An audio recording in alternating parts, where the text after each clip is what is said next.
Hey guys, welcome back to my channel. तो हम already एक पार्ट कर चुके थे 3 फेज़ इंडक्शन मोटर का।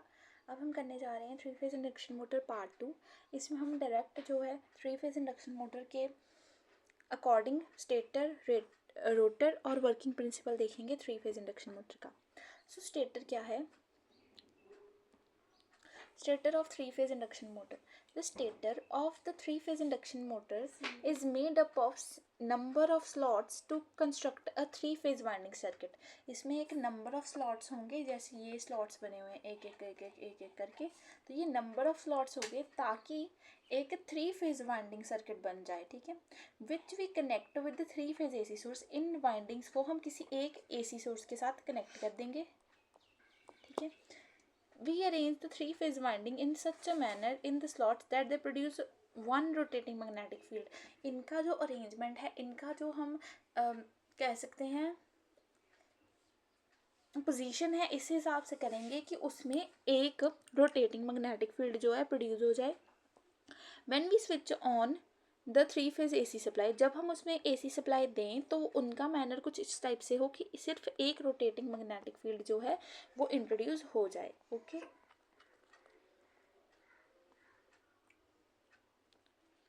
नेक्स्ट देखते हैं रोटर ऑफ, इसका डायग्राम इस टाइप का है, ठीक है।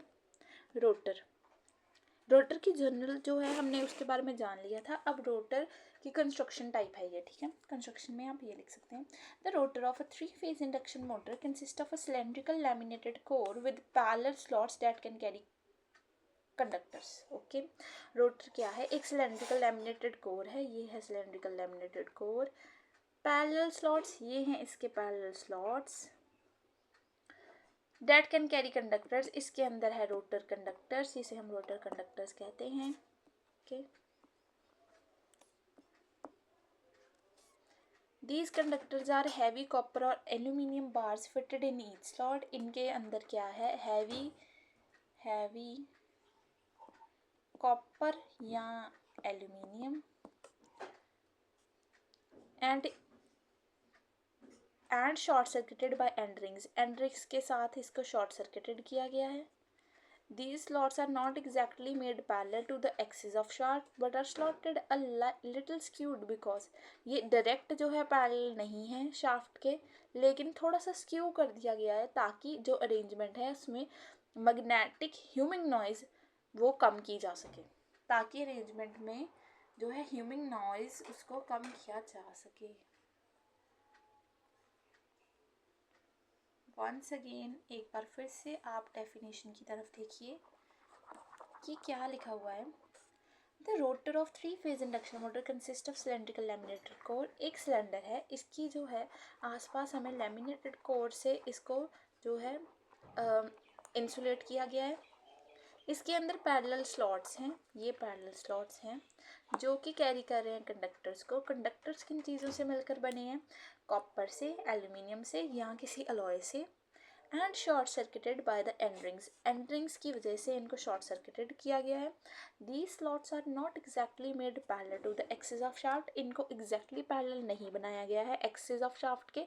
ये है आपकी एक्सिस ऑफ शाफ्ट, लेकिन हल्का सा टेढ़ा करके स्क्यू करके बनाया गया है सो दैट इस अरेंजमेंट की वजह से जो मैग्नेटिक ह्यूमिंग नॉइज़ है उसको कम किया जा सके, ठीक है। कुछ ना कुछ नॉइज़ जो है हर एक मशीन जो है प्रोड्यूस करती है जब भी वो वर्किंग हो रही होती है या वाइब्रेशन की वजह से जो है नॉइज़ प्रोड्यूस होती है, तो उसको कम करने के लिए इसका थोड़ा अरेंजमेंट को टेढ़ा बनाया गया है। And can avoid the stalling of the motor, और मोटर जो है वो स्टॉलिंग भी नहीं करेगी, ठीक है। ये है इसकी अरेंजमेंट। अब हम देख लेते हैं working of 3 phase induction motor के बारे में। Production of rotating magnetic field, main जो इसका प्रिंसिपल है वो यही है कि ये रोटेटिंग मैग्नेटिक फील्ड के ऊपर जो है काम करती है।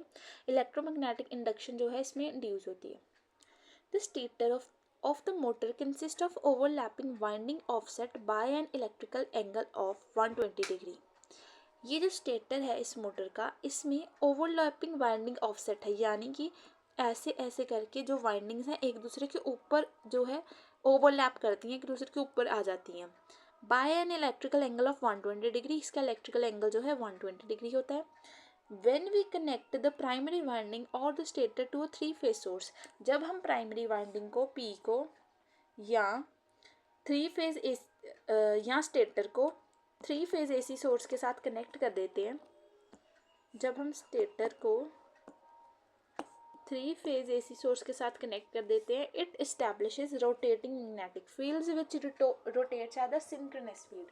ये जो है एक रोटेटिंग मैग्नेटिक फील्ड को जो है प्रोड्यूस करती है, जो कि घूमती है किस स्पीड के ऊपर, सिंक्रोनस स्पीड के ऊपर।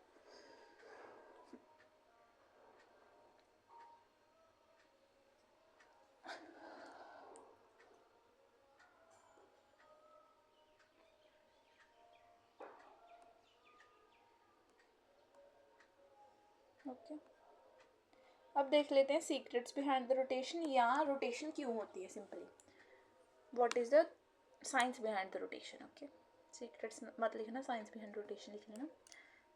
पहले तो according to Faraday's law an EMF induced in any circuit is due to rate of change of magnetic flux। Okay, Faraday का लॉ क्या कहता है कि जब भी एन EMF इंड्यूस होती है किसी सर्किट में, किसी भी सर्किट में एक EMF इंड्यूस होती है, वो rate of change of magnetic flux की वजह से होती है। सिंपली क्या है, कोई एक जो है हमारे पास कंडक्टर है, कैरिंग करंट, ये मान लीजिए कंडक्टर है कैरिंग करंट, ये जो है इसके अंदर से electric and magnetic field lines जो हैं वो जा रही हैं, इसकी इन्फ्लुएंस में कोई और कंडक्टर आ गया, ठीक है, क्या हुआ, इसकी वजह से इसके अंदर से मैग्नेटिक और इलेक्ट्रिक फील्ड लाइंस जो क्रॉस करनी स्टार्ट हो गई। जब ऐसे ये क्रॉस की तो इसमें एक इंड्यूस EMF हो गई। जब ये इंड्यूस EMF हो गई तो ये भी कंडक्टर की तरह बिहेव करना शुरू कर दिया, और यहाँ पर जो है इलेक्ट्रिक फील्ड लाइंस क्रॉस हुई तो एक फ्लक्स जनरेट हुआ, फ्लक्स इज फाई, और फ्लक्स लिंकेज की वजह से जो है एक EMF जनरेट होगी इस सर्किट के अंदर या इस कंडक्टर के अंदर।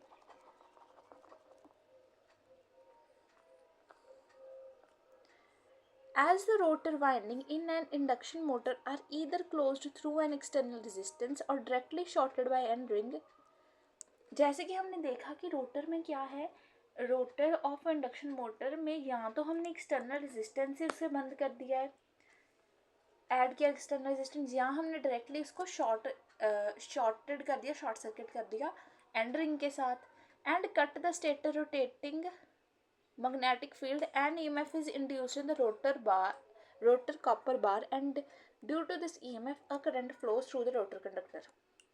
ओके, तो हमने क्या किया, स्टेटर में हमने उसको शॉर्ट सर्किट कर दिया एंड रिंग के साथ, लेकिन जो स्टेटर में मैग्नेटिक फील्ड थी उसकी वजह से रोटर की कॉपर बार में एक EMF जनरेट हुई, जिसकी वजह से रोटर का जो कंडक्टर है उसके अंदर करंट का फ्लो स्टार्ट हुआ, ठीक है। Here the relative speed between the rotating flux and static rotor conductor is the cause of current generation। Okay, तो यहाँ पर क्या लिखा हुआ है कि जो रिलेटिव स्पीड है, यानी कि जो स्पीड में डिफरेंस है रोटेटिंग फ्लक्स की स्पीड में और जो स्टैटिक रोटर कंडक्टर है उसके करंट में जो डिफरेंस है वो इस वजह से है क्योंकि करंट जनरेशन हो रहा है, वो इसका कॉज है। Hence as per Lenz law the rotor will rotate in the same direction due to reduce the cause I the relative velocity. तो ऐसा कहा जा रहा है कि जो रोटर है वो भी सेम डायरेक्शन में ही जो है रोटेट करेगा जिस डायरेक्शन में करंट जनरेशन हुई है, तो इसे हम रिलेटिव वेलोसिटी के साथ डिनोट करेंगे।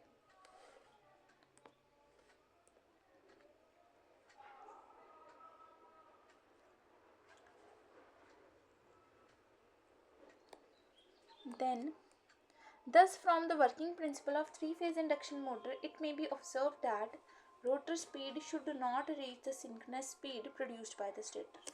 तो हमें ये पता चला कि रोटर स्पीड जो है वो कभी भी मैच नहीं करनी चाहिए सिंक्रोनस स्पीड स्टेटर के साथ।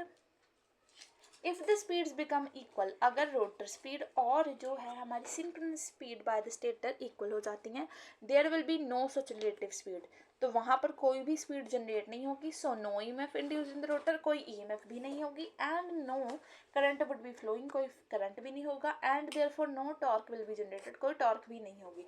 अगर हमारी रोटर स्पीड और सिंक्रोनस स्पीड जो है सेम आ जाती हैं तो कुछ भी नहीं होगा, सिंपली रिलेटिव स्पीड नहीं होगी, कोई ईएमएफ जनरेट नहीं होगी, कोई करंट फ्लो नहीं होगा, कोई टॉर्क जो है जनरेट नहीं होगा। तो रोटर की स्पीड और सिंक्रोनस स्पीड कभी भी बराबर नहीं आनी चाहिए, इन दोनों में डिफरेंस रहना चाहिए। Okay, consequently the rotor can not reach the synchronous speed. तो वैसे जनरल टर्म्स में कंसीक्वेंस में उन्होंने बता दिया कि जो रोटर है वो कभी भी सिंक्रोनस स्पीड तक नहीं पहुंच पाता। The difference between the stator and rotor speeds is called slip. Okay, अब इन्होंने एक न्यू टर्म जो है इंट्रोड्यूस कर दी जो कि है स्लिप। स्लिप क्या है? वो ही कि रोटर स्पीड और सिंक्रोनस स्पीड के बीच का जो डिफरेंस है उसे हम कहते हैं slip. The difference between the stator I the synchronous speed and the rotor speeds is called the slip. Okay, अब हम टॉर्क स्लिप कैरेक्टरिस्टिक्स के बारे में भी जानेंगे। Okay, three phase induction motor एक इम्पॉर्टेंट है आपका पेपर के पॉइंट ऑफ व्यू से, तो आप ये ज़रूर पढ़ के जाइए। तो यहाँ पर हम थे, the difference between stator and rotor is slip. The rotation of the magnetic field in an induction motor has the advantage, the rotation of the magnetic field in an induction motor has the advantage that no electrical connections need to made to the rotor. Okay, जब हम देखते हैं कि rotation हो रही है magnetic field में induction motor के अंदर, तो इसका एक एडवांटेज है कि हमें अलग से कोई भी इलेक्ट्रिकल कनेक्शन नहीं देना पड़ता रोटर को। मैग्नेटिक फील्ड का जो रोटेशन है उससे ही ईएमएफ इंड्यूस हो जाती है, उस इंड्यूस ईएमएफ से ही है जो रोटर जो है करंट कंडक्शन शुरू कर देता है। तो इसे अलग से हमें कोई भी बाहर से इलेक्ट्रिकल चार्ज जो है नहीं देना पड़ता, ये मैग्नेटिक फील्ड की वजह से ही चार्ज हो जाता है। ओके, दस the three phase induction motor is, अब ये इंडक्शन मोटर की आप कह सकते हैं एडवांटेजेस लिख लीजिए, यहाँ इनको लिख लीजिए एप्लीकेशंस, हाँ एप्लीकेशंस भी लिख सकते हैं, यहाँ पर आप हेडिंग दे सकते हैं, दीज आर द एडवांटेजेस, या एडवांटेजेस लिख लो, advantages of three phase induction motor. ठीक है, कौन कौन से एडवांटेजेस है? फर्स्ट इज सेल्फ स्टार्टिंग, कोई एक्स्ट्रा आपको कुछ भी नहीं करना पड़ेगा, खुद से स्टार्ट हो जाती है, सेल्फ स्टार्टिंग है। ठीक है, less armature reaction, armature reaction less है, and brush sparking because of the absence of commutator and brushes that may cause problems. तो हमने कैसा देखा कि जो हमारा डीसी मोटर होता है उसमें कम्यूटेटर और ब्रशेस होते हैं, लेकिन थ्री फेज इंडक्शन मोटर में ऐसा कुछ नहीं होता। तो इससे जो है स्पार्किंग जो हो जाती है या शॉर्ट सर्किटिंग हो जाती है वो बहुत लेस हो जाती है, कम हो जाती है। ओके,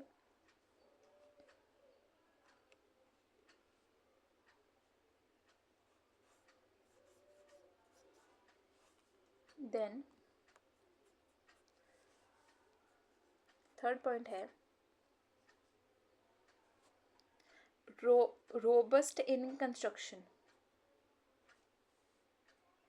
रोबस्ट इन कंस्ट्रक्शन मतलब कंस्ट्रक्शन जो है इसकी ईजी है। ठीक है, देन इकोनॉमिकल, इकोनॉमिकल मीन्स कि आप easy two by, easy two by कह सकते हैं। इकोनॉमिकल का मतलब ईजी टू मतलब चीप कह सकते हैं आप इसको।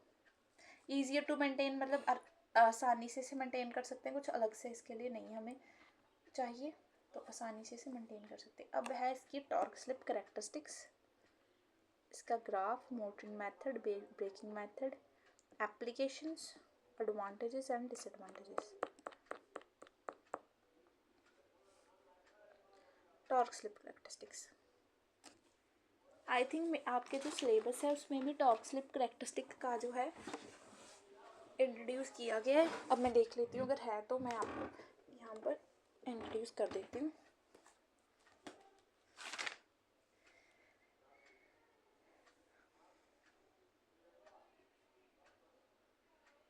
कंस्ट्रक्शन एंड वर्किंग है आपकी इंडक्शन मोटर की, लेकिन जो टॉर्क स्लिप कैरेक्टरिस्टिक है उसका सिग्निफिकेंस अलग से है।